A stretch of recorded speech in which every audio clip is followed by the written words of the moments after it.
Welcome to the Hoops and Huddle podcast. I am Malika, joined by Brandon, who is the rubric, he reviews all type of things regarding sports, including the business side. And we are in our rewind section of our podcast. And today we are talking about the top point guards from the 80s and 90s as part of our top point guard of all time series. So last episode was the 60s and 70s. Tonight is the 80s and 90s.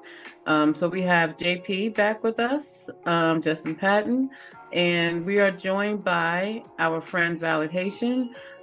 He is basketball historian. He loves hoop, especially the 80s and 90s. And so we wanted to get his perspective on basically like his favorite, what he thinks the top point guards are by tier.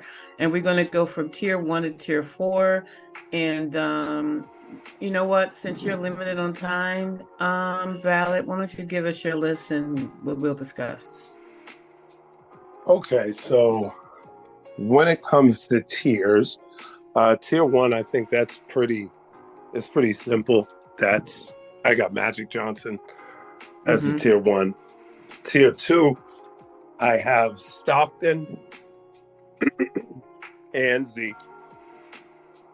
Now, tier 3, you have Stockton and Zeke, you said? Yep, Stockton and Zeke. Okay. Tier 3, that's where it's a little tough. I have Penny Hardaway, Dennis Johnson. Is Penny Hardaway a shooting guard? I say he's more of a point guard because, what he did the majority of the time when he was running that offense. Nick Anderson was always their shooting guard. And before it was Scott Skiles, but then once Penny emerged, I think they really placed him as a point guard. He could play both positions, but I think naturally he was a point guard. Oh, okay, because his assist numbers for his career, though, really good for a point guard. They're only 5. Yeah. Then I got Dennis Johnson. A lot of people overlook Dennis Johnson for even though what he did in the 80s and the 90s it didn't really do too much into the 90s, but in the 80s he was right up there with the top of them. I got Gary Payton in tier 3. I have Gus Williams in tier 3. Tier 4. How many players you have in tier 3? You have Gus John. You have. Say tier 3 again. I had Penny, DJ, GP. Oh, I'm sorry. I put one of them in tier 3 that was supposed to be in tier 4. So Penny, DJ, GP, tier 3. Tier 4, I got Gus Williams. I got Tim Hardaway. I got Kevin Johnson, and I got Mo Cheeks. Now, with those, right, obviously I got some honorable mentions. I got Mark Price, Terry Porter, Jason Kidd, Fat Lever. Those are the people who I have in the honorable mention. But when it comes to those tier 1, tier 2, tier 3, tier 4, to me, I don't think there's anybody that epitomized the point guard positions as much as those guys did and did as much as they did for their teams. Okay. Any questions on his list, on his tier 3 and 4? We probably have the same tiers 1 and 2, I'm thinking, but maybe I'm wrong. So I have a question. Yes. What made Penny Hardaway in your tier 3? And I just want to know. Penny, at his peak, Penny Hardaway was probably one of the top. I'd say almost one of the. You mean the first 3-4 years? Yeah, really? Yeah. I think his peak when he was before injury. I think you could line him up with any point guard in the league and somewhat any player in the league, and you'd be like, wow, this guy is at the top of the list. The battles that he had with John Stockton and Gary Payton and multiple point guards, and I watched what he did in that series, even though they got swept by the Chicago Bulls in '96. But what he did while playing injured, when they had Scottie Pippen guarding him for a lot of the series, he just absolutely dominated Scottie Pippen. And you're talking about one of the best defenders in the history of the game. I know people don't like to give Scottie a lot of credit because of recent actions by Scottie, but when you talk about what Penny Hardaway did, and Shaq needed that some person, that one guard. Anytime Shaq won, it's because he had a dominant guard, someone who could bring him to the next level. And I think Penny was just a smidge away, if it wasn't for injury, that he would have brought Shaq to that next level, and we wouldn't even have been thinking about Shaq going to the LA Lakers. So that's why I put Penny in there, because I really thought Penny flourished, and if it wasn't for injuries, which I hate injuries in all sports, like looking at what Derrick Rose had to go through and endure, and injuries really kill your career. But at Penny's peak, he was one of the top ones. I feel that.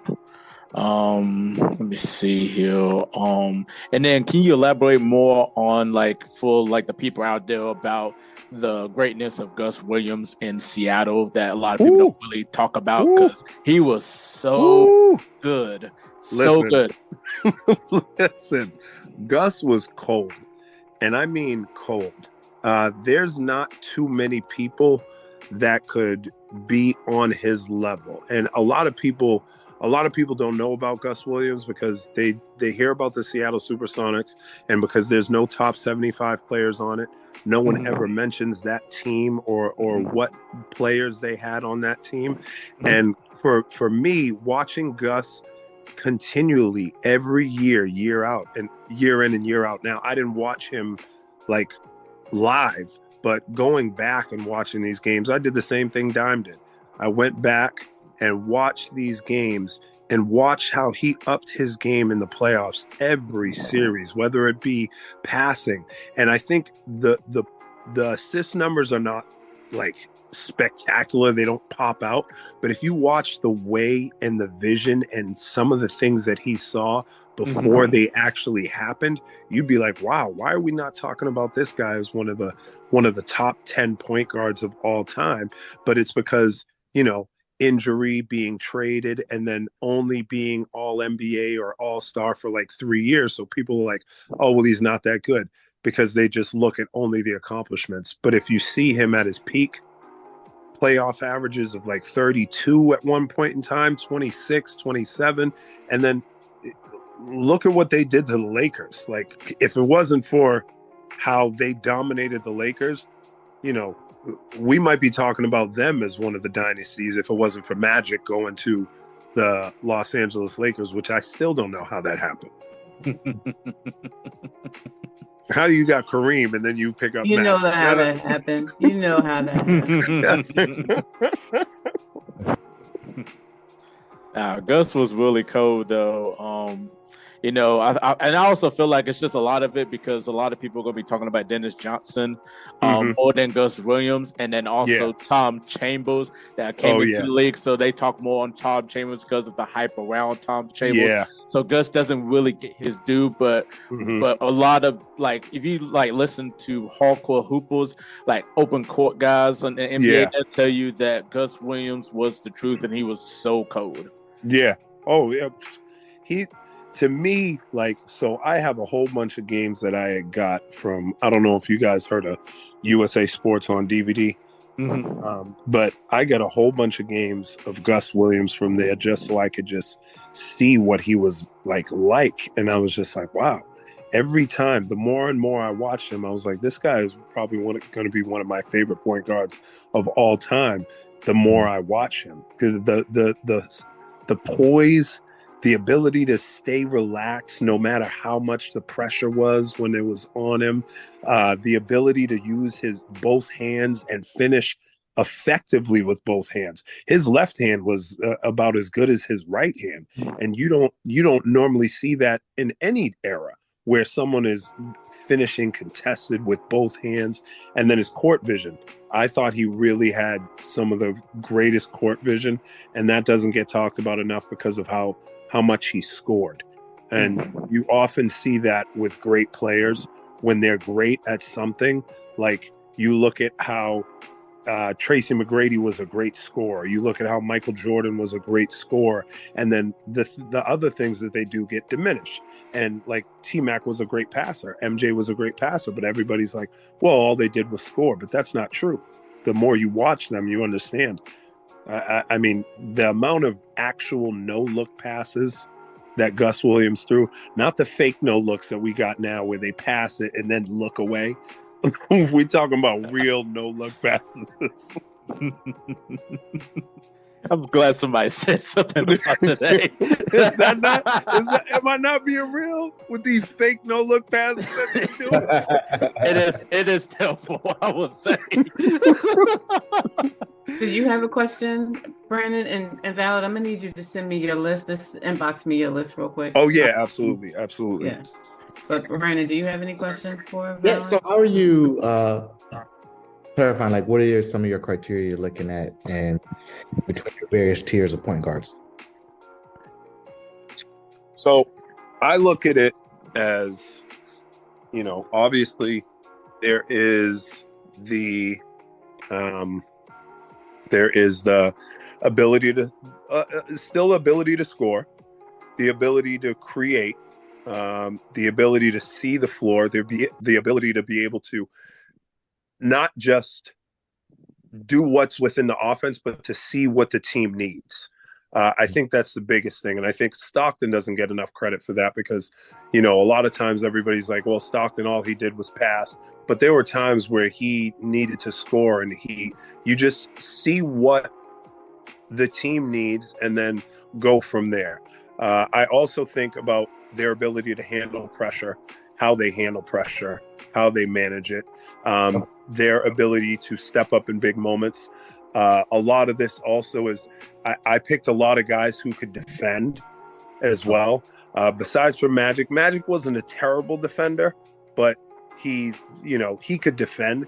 But a lot of the guys that I picked, like the Mo Cheeks and like the Pennies, the DJs, the GPs, the Gus Williams, like those are guys that could defend. Zeke could defend. Those are the guys who I usually picked. I wasn't always about I'm not always just about the straight flashy. You can't be a revolving door on defense where just everybody goes by you. You got to be able to defend, especially in crunch moments. Okay. Gotcha. Yeah, see, I wonder, measuring the 80s and 90s on today's criteria where I look at scoring, because I don't put scoring as one of the top criteria for a point guard. I don't either. I don't either. Yeah. 80s and 90s. But if you're going to tell me defense, then I don't know a better point guard than the glove. Yeah. Well, I can't think of anyone close that. Yeah. For sure. And he's in your tier 3, right? GP is in my tier 3. Now, I think in terms of like point guards of all time, obviously, if we're just looking at 80s and 90s, but there were some point guards that could defend as well as GP, and I think I'm sure you guys elaborated on it and got to it. Like Walt Clyde Frazier was a tremendous defender for the point. The point guard position. When I think of GP, I think last episode. Yeah. I think he's one of the top point guards defensively of all time.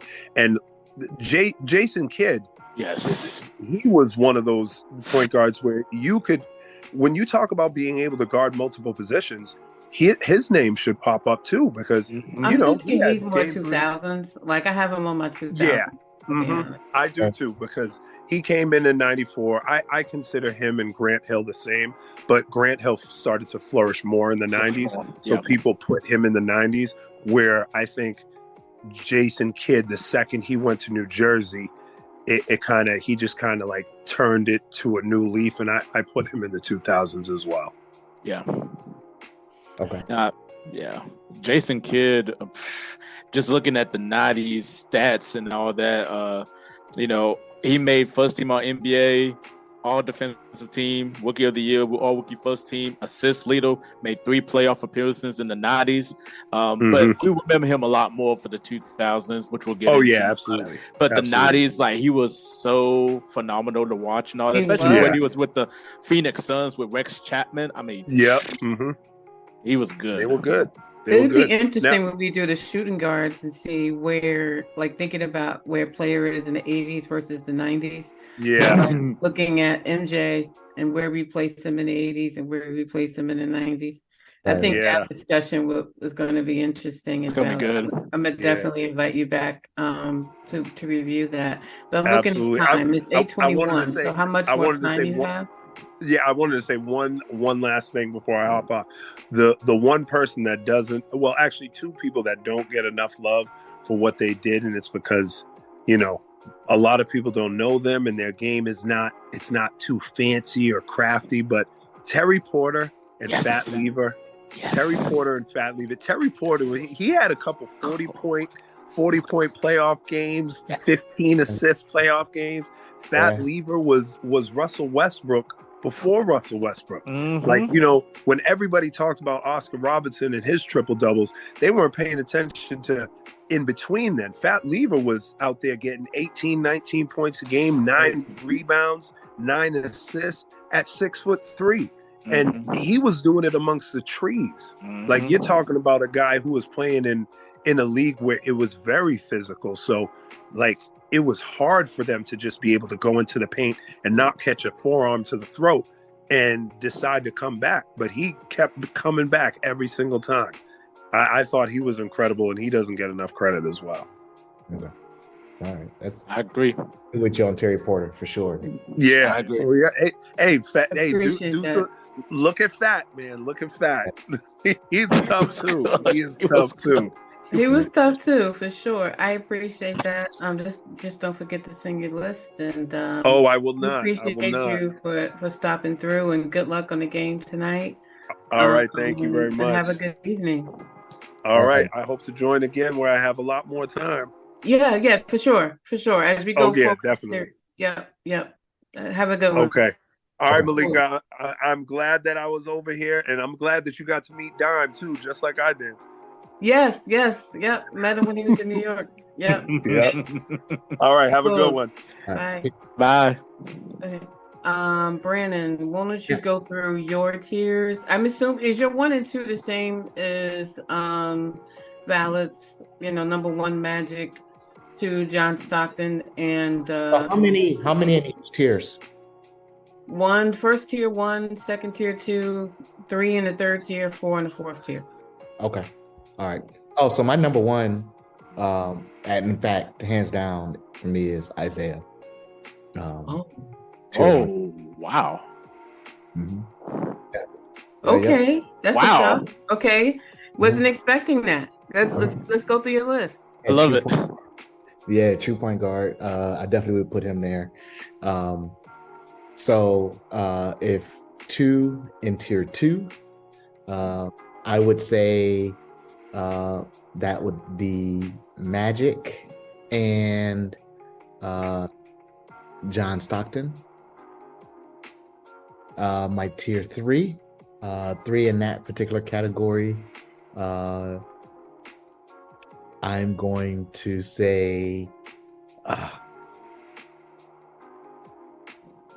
Jason Kidd.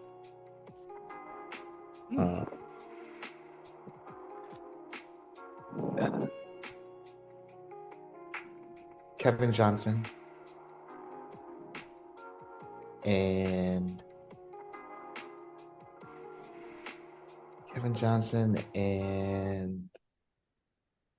I'm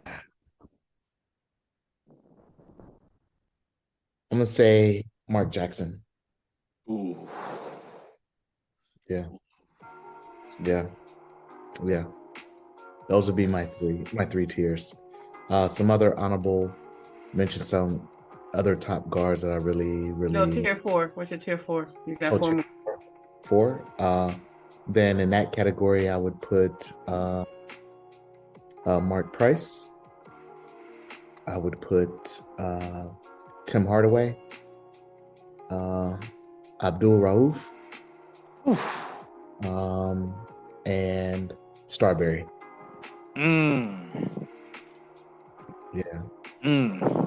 But wasn't Mahmoud a shooting guard? He's a point guard. He's a point guard. Oh, he's a point guard. Okay. Okay. Because I think Robert Pack was starting, and then I think he got traded, and Chris Jackson ended up being a point guard. I think them two were interchangeable too. So. Okay. I mean, that makes sense. I like your list. Can you send me your list too? Because I'm gonna need to. Okay. Yeah, can you send me your list? Okay. Go ahead for yours. Wow. He threw me for a loop. He shocked me at one. Yeah, that was a shock. You might get overruled with that one with the So my tier 1 is Magic Johnson. My tier 2 is Isaiah Thomas and John Stockton. My tier 3 and 4, it's been just debates like for a couple of days. So I have Gary Payton at tier 3. I have DJ Dennis Johnson, rest in peace, and I have Maurice Cheeks. And then tier 4, I've been debating back and forth. Oh my God, Kevin Johnson, Tim Hardaway. Those are like my two that I was like, they're definitely tier 4. And then these other two, I was going back and forth, and I had to look at stats. I had to look at accolades, what they did in the 80s and 90s. It was so tough. So tough. Jason Kidd's now on my list. He's more 2000s. So I did Mark Price. Okay. And I did Penny Hardaway at my tier 4. I can't really deny the peak of Penny Hardaway. Mark Jackson was originally on my list, but I just could not deny Penny Hardaway's peak right through in the 90s. Okay. I hear you. My list is number 1, Magic Johnson. My tier 2 is Zeke and Isaiah Thomas. When we say Zeke, for those who are watching this, John Stockton. John Stockton, tier 2. My tier 3 is Kevin Johnson, Dennis Johnson, Maurice Cheeks. And tier 4, I have Penny. I did put him back in. I know we talked, Justin. I have Penny tier 4. Like he had the respect of everyone, especially when he came in, and he just was great when he came into the league. He was ready. Tim Hardaway. I have Gary Payton. I didn't think about Mahmoud Abdul-Rauf because Mahmoud to me is a shooting guard. But I hear what y'all saying, and I see him as him, like he was scoring first guards. Like I think he was before his time. It was Steph Curry before Steph Curry. Yeah, he was before Steph Curry. I can't put him there. So my 4th, I have Mark Price. My honorable mentions are Mark Jackson, Freddie Lewis, and Sidney Moncrief. Is he more shooting guard than point guard? Because I was like, I wanted to give him a shout out, but I thought he was more shooting guard than a point guard. He did have to defend MJ, and he did talk about, and back then they did guard by position. Like your initial, like when you hit the court, you guarded by position. They switched after a while, but you really had to defend. And so that's a good point. But he also handled the rock, so that's why I have honorable mention. I was like, you know what? It's honorable mention. It's not like he's in my 10. So, So let's look at these layers. Okay, Brandon, let's just handle this from the outset. 3 of us have Magic at 1. Yep. So Magic's at 1. But what my plan is to do a list. We'll have for each session, we'll have, Okay. I'm gonna have a list graphically. We'll recognize you have him at. We have Isaiah at 1. This is just the vote for all of, that's for the tiers. Tier 2 will be Isaiah and John Stockton. I respect the boldness of Isaiah at number 1 though. That, you said that with your whole chest too. Like, tier, I felt that. Tier 3. The comment is I am not married to my tier 3 and 4. Okay. So I'm flexible. With the 60s and 70s, this is where we spent the most time, was on tier 3 and tier 4. So here we go again with tiers 3 and 4. So, like Valid's tier 3, as we remember, was Penny, DJ, Dennis Johnson, and GP. Who does not? Dennis Johnson, where does 3, you have Kevin Johnson like I do, Brandon, you have Jason Kidd, which I have him in the 2000s. I don't even have him on mine. Okay. And you have Mark Jackson, and he's honorable mention for me. So we have Kevin Johnson in common, me and you, and Valid has him in tier 4 in his, so he has him at least on the list. Where's your tier 3 at, my man? Where do you? I'm sorry. So you have Malika, you have Kevin Johnson. 3 are Kevin Johnson, Dennis Johnson, and Maurice Cheeks. Okay. So we have Kevin Johnson in common, and Valid has Kevin Johnson in 4. Do you have Kevin Johnson, Justin? Where do you I have Kevin Johnson in tier 4. You have him in tier 4. So 2 of us have him in tier 4. 2 of us have him in tier 2. Dennis Johnson, where do you have him? Dennis is tier 3. You have Dennis in tier 3. I have him in tier 3, and Valid has him in tier 3. So Dennis Johnson is in tier 3. Who else do you have in your tier 3, Justin? Yeah, Gary Payton, Dennis Johnson, and Maurice Cheeks. Oh, Mo Cheeks. Okay, got it. I have Mo Cheeks as well, but I'm not married to Mo, and Valid has them in tier 4. Okay. So, okay, so we have Dennis Johnson as the confirmed in tier 3. Gary Payton. I mean, let me see where my what is going on? Hold on, I'm trying to see your list.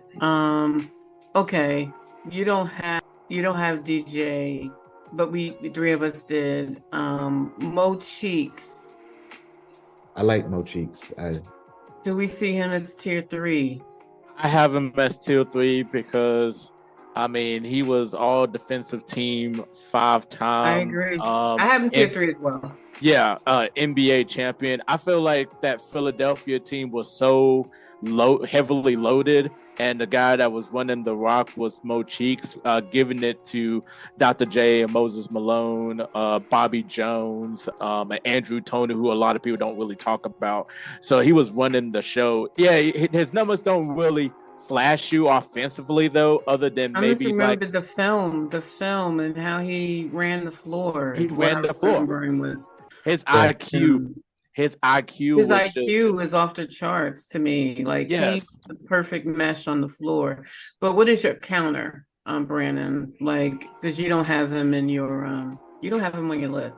Yeah, I don't. No, that actually kind of, he slipped my mind. I would definitely put him above.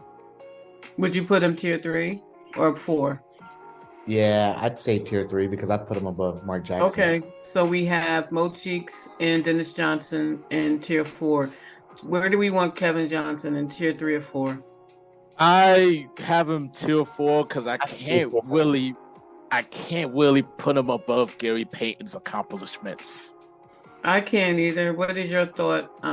Where do you have Gary Payton? You don't have Gary Payton on your list either. Oh, now I didn't slip that, but when I thought about, I have no problem looking at him as the best defensive guard, but You when felt both sides of the floor. He wasn't there. when I think about the more balanced point guard, I saw more people ahead of him. That's why. But Kevin Johnson, like that run he had, him and Dan Marley and Oakley. Charles, oof. Yeah. Okay, so Everyone's cold. okay, I personally have him tier 4. Yeah. But Valid has him tier 3 and Justin has him tier 3. I have no problem putting him at GP at tier 3. So I'm gonna throw Peyton through the votes in tier 3. I hear you though. And if I take defense, I look at GP and I'm like, are there I had him tier 4. That was one of the reasons he was tier 4 on my list. So that's why I was struggling. I'm thinking about 20-year time frame. I think there are 10 other guys at that position who are probably better than, like, outside of playing D. So for tier 4, I have so far as a lock for tier 4, I have Penny Hardaway. Penny's in my tier 4. Penny's in tier 4 only because tier 3 is Gary Payton, Dennis Johnson, and Maurice Cheeks. Mm-hmm. So tier 4, I have Penny Hardaway. Who did you have? Tim Hardaway? I have Tim Hardaway. Tim Hardaway's tier 4. Yeah, I got him at tier 4. Okay. So we all had Tim Hardaway except tier 4. Yay! So we, that's so we have Penny Hardaway and then we have Tim Hardaway. Okay. The Hardaway twins, haha. So, I hear what he's saying about Gus Williams, but no one else mentioned Gus Williams. So, how do we feel about the Gus Williams argument? He made a good argument. I feel like he's an honorable mention to me, even though that he doesn't get a lot of credit for the success for the Seattle Supersonics, but a lot of people are looking more at Dennis Johnson before he went to Boston. He won the Finals MVP, a Jack Sigma, and then a Tom Chambers coming in, dunking on Mark Jackson, the hype around Tom Chambers. So Gus really gets shuffled out because he gets so lost in the fray, and also injuries kind of not help his cause too as well. But I think the people that we got on the list, a lot of people know him a lot more, unless you're a real hooper and those really good point guards. But the name value just stands out to me why he probably would be more honorable mention, because you can't really put him above all these different names because of the name value. Okay. Kevin Johnson. I mean, do we have him as a lock? I have him as a Kevin tier. Johnson. I had him as a tier 3, but I'm fine putting him as a tier 4. Brandon has him as a tier 3, and Valid has him as a tier 4. He's a tier 4 to me. Yeah. So that's another name. We just need one more. Tier. What did you have, Mark Price? Or did you have?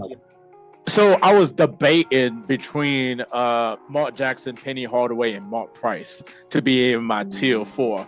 And I was looking at Mark Price as a tier 4 because he's the only one on the list that was in the 50-40-90 club. He made All-NBA 4 times, 7 playoff appearances. That Cleveland team was really, really good. They were really good. Yeah. Cleveland team. I'm a fan of Mark Price. I feel like Mark Price doesn't get the respect he deserves because of the era really he don't. played in. And our biggest problem at the time, there was another player in the NBA called Michael Jordan that stopped. Yep. But he's a shooting guard. We're talking about the PG, right? I think that's what dulls that whole squad. No, but he was in the era where the Pistons were the dominant, like the 80s. So the Pistons were the dominant team at that time, and they were knocking everybody on the ground, on the floor and all that jazz. I mean, the Bulls finally beat them, you know what I mean? But they were a really good team in the 80s. In the early 90s. They were I a really remember good team. John Hot Rod Williams and I'm still mad at Mark Price to this day. You know why? He took my Boston Celtics home packing in '92. Yes, he did. Yeah, he took them packing. I'm still mad to this day of Mark Price, but great shooter too as well. Like, he's one of the best free throw shooters in history. Like 90 something percent free throw percentage, really good 3-point percentage. He's a really good shooter. He created the split in the pick and roll.